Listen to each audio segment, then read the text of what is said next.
let me go through the second speaker and especially the short bio note. Dr. Mrs. Gauri N.L. Galapatti. She's a medical officer, malaria and other vector-borne diseases and parasitic diseases, WHO Manila, Philippines, and she has got many international exposure. She worked in Geneva and Vietnam and even Myanmar and Bhutan and Papua New Guinea.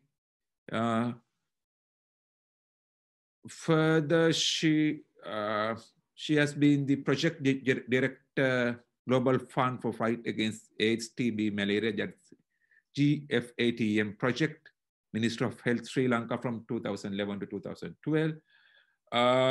Before she was at Anti-Malaria Campaign Headquarters, Minister of Health, and she has been working there for a long time. So she has received many national and international awards as well. She has got Masters and MD in Public Health from Postgraduate Institute of Medicine, University of Colombo, and she has got postgraduate training at Liverpool School of Tropical Medicine, UK, and she's a board certified public health specialist in Sri Lanka. And further, she has got numerous publications, and one of her publications is Elimination of Falciparum Malaria from Sri Lanka and Epidemiological Possibility Journal of College of Community Physicians in Sri Lanka in 1999. So she has got a vast experience in locally as internationally in malaria-related work. So this is Gauri, it's over to you. Thanks, Suranga. And first of all, thank you for inviting me to be a participant in this webinar. So outline of my presentation is I will touch on history and the incidents, and I will mainly touch on the malaria elimination, strategies, implementation, and the Sri Lankan lesson in eliminating malaria. So you all know where Sri Lanka is. It's a pearl-shaped island, 50 kilometers off southeast coast of India. This is the biggest moment in the Sri Lankan history of malaria. In 2016, September, Sri Lanka achieved the malaria elimination status and got the certificate. This was a huge achievement for the campaign and for the country, not only in terms of health, but it's economically and in many other ways. So I can just, this was a media, in India, Daily Mail India, they also captured this event under the headline of India can learn from Sri Lanka's malaria-free achievements. And even, so I won't go for the history because Rajit told a lot of it. So I also found some in AD 300, the former capital of Sri Lanka was devastated by fever. It looks like malaria. And even in the local literature, there are many descriptions about fever-like symptoms starting from AD 1300. In 90s and the early 2000s, there were approximately 12 million population was at risk for malaria. At that time, Sri Lanka was a lower middle income country. However, in 2019, Sri Lanka was graduated to upper middle income country with the GNI per capita with $4,000 US. So this is a unique characteristic. We had both species, PY-Vax and P. falciparum. The majority was PY-Vax. The main factor is we achieved elimination in spite of having devastating 30-year civil war. And we had some occupational groups who are at risk, like forcers, chainer cultivators. This is a slash and burn type of cultivation. Gem miners in the dry zone. In my next few slides, I will talk about this gem miners also. So Sri Lanka malaria is a classical example of unstable malaria because it depends on the monsoons. So this is the, in nutshell, in one slide, the history of malaria, that is malaria incidents in Sri Lanka from 1911 to 2016. I'm not going to talk about each and every boxes, but I will talk with few slides, the two epidemics and few other things. So as Rajit has pointed out, in 1911, first anti-malaria center was set up in Kurunegala, that is Northwestern province. And then Anopheles culissifacis as the vector was incriminated in 1913. In 1921, the first malariologist was appointed to the country. 1934-35, we had the devastating malaria epidemic. With the introduction of DDT and the inclusion of Sri Lanka in the malaria eradication program, we achieved near elimination in 1963. However, unfortunately, we were not able to sustain that success.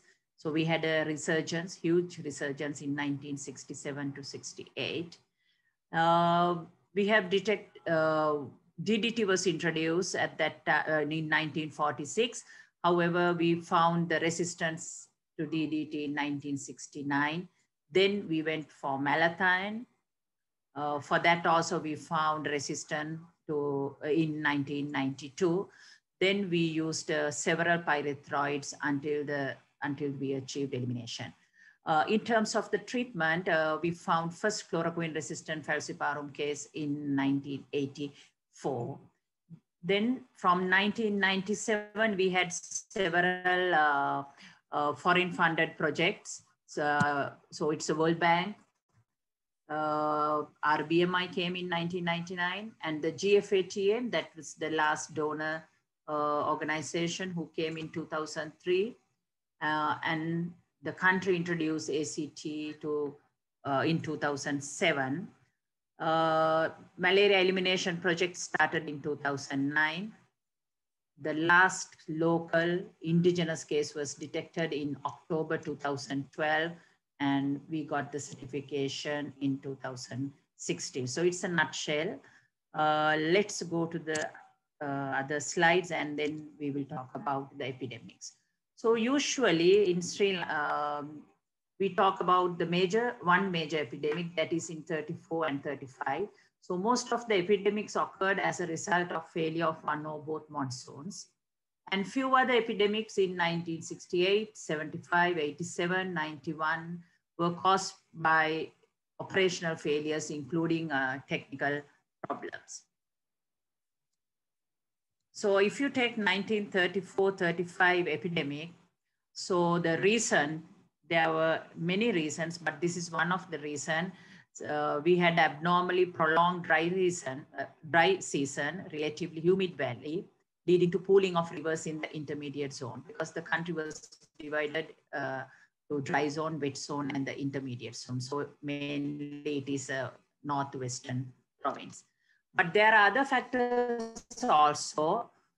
Before 1934, we had few years with malaria-free or very low malaria cases. So this leads to loss of immunity in the population. And the second factor may be there were not available effective vector control measures were not available, especially against adult vector. And adequate stock of anti-malaria drugs initially not available, because during the epidemic, we have to wait for the quinine ship to come. So this is the map in 1934-35. It started in the northwestern province. We are here and spread to all these areas. So we detected around 1.5 million cases and 82,000 deaths. So that's why we call this very devastating epidemic, because we didn't have any treatment. As I told before, we have to wait the quinine ship from the UK. As a vector control, we use just filling up of the pool, water pools, and use Paris green. So those are the things we did it in this great epidemic. However, we observed an important clinical factor during this epidemic. So that is malaria parasite from the maternal circulation can cross the placental barrier and result in congenital malaria in the newborn. So this is the epidemic that one of the doctor who worked in those areas found it. And it was published in the Journal of the Ceylon branch of the British Medical Association in 1937. So in Sri Lanka joined the Global Malaria Eradication Program in 1958, and we were very successful. In 1963, we had only 17 cases. Out of that 17 cases, 11 were imported and only 6 were indigenous. However, the national program couldn't sustain the success. So 1967-68, we had an epidemic. The start of the epidemic, the major center is in Alahara, Polonnaru area, where the gem mining area. However, due to lack of surveillance activities, we couldn't detect at this time the major center, and it has spread to this Katharagama focus. This is a religious center. So those who found gems, they went to offer pujas to the Katharagama. So that's how it has spread. And you can see in the next 2 maps how it has quickly spread the whole country, starting from Polonnaru in this area and the whole other south Hambantota, Monragala. So at that time we had 440,000 approximately cases, but very few deaths, 64, because at that time we had drugs against malaria. So after that, we had the causation of the major epidemic in 1967. The main factor was premature withdrawal of the insecticide spraying during the consolidation phase of the malaria eradication program. And as I mentioned earlier, there were deficiencies in the surveillance mechanism after the cessation of vector control activity. So this is the reason we couldn't find the first initial vector breeding size in that Jemin area. And then the government, they reduced the funding for the malaria program. So there were non-availability or lack of adequate funds to resume intense control measures promptly during the epidemic.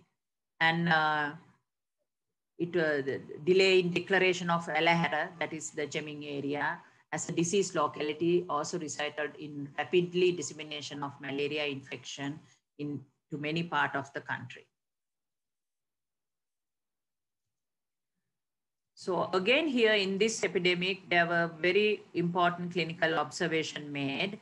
That is the incidence of G6PD deficiency in the indigenous population of Anuradhapura district, especially in Purana. Purana means old or indigenous villages, was higher than in the general population of the country. And also observed that intravascular hemolysis caused by primaquine in G6PD deficiency individuals in Anuradhapura district was an important clinical problem in the area. So after that, we had epidemics, but not in that magnitude. So this is absolute number of malaria cases from 1999 to 2013 to 2016. You can see how the Sri Lankan map was gradually cleared from 2005, and then it has cleared more 2010 and 2012. Only in conflict areas we had cases, but it was cleared from 2013. This is from 1995 to 2010, number of malaria cases in conflict and non-conflict districts. So you can see at the end of the tail end of the elimination program, we got cases mainly from conflict areas. So what made malaria elimination possible in Sri Lanka? First of all, we have to emphasize that is a country decision. The country, the program, Ministry of Health decided to embark the elimination in 2008. But we have to keep in mind, we decide that against a backdrop of several decades of good malaria control and a decreasing malaria incidence. So the leadership, the Malaria Control Program and the Ministry of Health. So under the Global Fund, since 2003, we had one private sector and one community-based organization as principal recipients, no other implementing partners. The strategies were phased out realistically in time and space. For an example, introduction of artemisinin combination therapy, introduction of rapid diagnosis test kits, and lastly, the introduction of Primaquine as a DOTS therapy among the Army personnel. So those are the strategies we have phased out realistically in time and space. So intervention, we use both diagnosis, treatment, and vector control. We gave attention to minor details, not minor, actually very important details like a single dose of Primaquine for falciparum and the 14 days Primaquine for Vivax. So initially, when we embarked the 5-year strategic plan, we divided the country into non-conflict districts, transition districts, and the conflict affected. And so we decided to eliminate phase-wise. But fortunately, in 2009, the war was over. So we revised the strategic plan, and then the whole country was under the elimination drive. So I think it is important to note that in Sri Lanka, access to healthcare is free. Health is free for all. And we have a very strong health system, very good road and transport networks, and very high literacy rate among population, especially among women, because women are the decisive persons in the family who take their children to the doctor, who give medicine. So the literacy rate of the women is very important. And no counterfeit medicine, it was regulated very strictly by the Ministry of Health. And as I pointed out at the beginning of my presentation, we did all this during the war, 30 years of long war. So throughout the war, malaria commodities, services were provided to rebel-held areas. That is the equity. There's no difference between the army, Sri Lankan army-held areas or the rebel-held areas. So we distribute all the commodities to them. And in malaria control was decentralized with regional malaria officers. I'm not going to talk about a lot because Jayanthi, as a senior regional malaria officer, he will talk their role and how they contributed to this. And as I told you just before my previous slide, introduction of evidence-based policies also played a huge role in eliminating malaria. And we had a global fund, so and received millions of US dollars to eliminate malaria. So again, I'm not going to repeat about the single dose of Primaquine and the 14 days of Primaquine. So we didn't do any screening for asymptomatics and no MDA, but we had a very strong intersectoral collaboration, especially with the military, IOM, UNHCR. Funding was largely from the domestic funding until 2003. Then the global fund came. RBM, we got funds in 1997. And this is the GF funding allocations. The last round, we got 34 million. But I want to point out the ABR. So during the ECS from 2010 to 2013, our ABR was not reduced. In fact, it's increased if you compare with 2010. So that means in spite of having no cases, our surveillance system worked. And the other factor I want to show is the government spending. So it was not reduced 2015, 16, 17, because this is a lesson. I worked in many countries. So when you don't have cases, that is first thing is the government funding is decreased. So this is one of the successful factor in Sri Lanka is we got government funding and we are getting it. And because this is very important to prevent the re-establishment of malaria again in Sri Lanka. I want to talk about this focus for two factors. This is the last large PYVAX focus in the country. And this focus was single-handedly handled by one of our regional malaria officer, a lady, Dr. Piris, and she's no more with us. So this is a tribute to her. That's why I put these two slides. We had this VIVAX focus in 2009 and 10 in Sri Lanka involving two districts, southern districts. So the many interventions was done and we got the help of Army, Navy people. We trained them like introduction of RDTs and giving 14 days Primaquine under observation. We trained soldiers to identify larvae, even larvicides. So this is how the training was done among Army. So this is our very hardworking, dedicated frontliner, Ms. Dr. Lalantika Piris, who was the regional malaria officer, Hambantota. So this is a good example from Sri Lanka, how the intersectoral collaboration worked, because alone, the Ministry of Health, we won't be able to do it because it's right in the jungle among the streams. So that's how this Army, Navy, Air Force, they helped us. So the challenges encountered towards elimination, because when you talk internationally, people will always say, okay, Sri Lanka is a small country with only 21 or maybe 22 million population and no land borders and only two vectors, zoophilic, indoor resting and endo habits. But I might say we had fair share of our challenges also. One thing is we are very close proximity to South India and the migrants, foreign workers is a problem. In the last few years, 99% of our cases were PYVAX. You all know that is very difficult to eliminate. And when you have near zero cases, it's very difficult to maintain high vigilance among clinicians. So this was a problem also.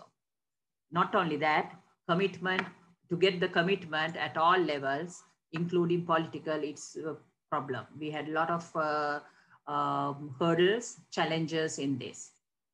And after the war, many security forces, they were engaged in construction works like road building, house building, and we had laborers, mainly from India, to build railway lines. So that also problems because they brought the disease and we have to be very vigilant. And many of our security forces, they were in UN missions. So this is also a risk to our country. They can bring the disease back. And with the globalization, many Sri Lankans travel to malaria endemic countries for work. So these are the challenges towards elimination and after the elimination to sustain the malaria-free state in coming years. So the lessons from Sri Lankan experience, Sri Lanka shows that elimination is possible with current tools. However, strategy is important, including timely changing of strategies. Intervention coverage and equity is critically important. Action should be at the lowest level, focal, and with the local data. So, and the timely changing of the policy is also very important. Then you have to know your threats and impediments like conflict areas. And we also have to know that our tools currently available tools for malaria control and elimination will not last forever. So we have to act very quickly. And sustaining investment and effort, also we face a problem. And we have to work for that. We need a political patronage of the highest level. And we received in Sri Lanka, I am happy to say, highest political patronage for this. And we focus on special problems through funded projects like World Bank and then GFATM, mainly Northeast provinces after the war. And that is it. Thank you very much. Thank you, Gauri. It's a very great presentation. And I think you have discussed about many engagement of Sri Lanka with the other foreign organization in terms of combating malaria epidemics. And I just want to add something about the last Vivax cluster in Hambantota during that time from year 2010 to year 2014. I was the regional director of health service Hambantota, where Dr. Lalantika Piris was the regional malaria officer. She rendered a great service in terms of combating these issues. And even it is not a easier thing to control this type of illness in Hambantota. It's really the terrain is not easy. We have got a large forest. So she had to do spraying even in the forest continuously for a long time. So it's a great service.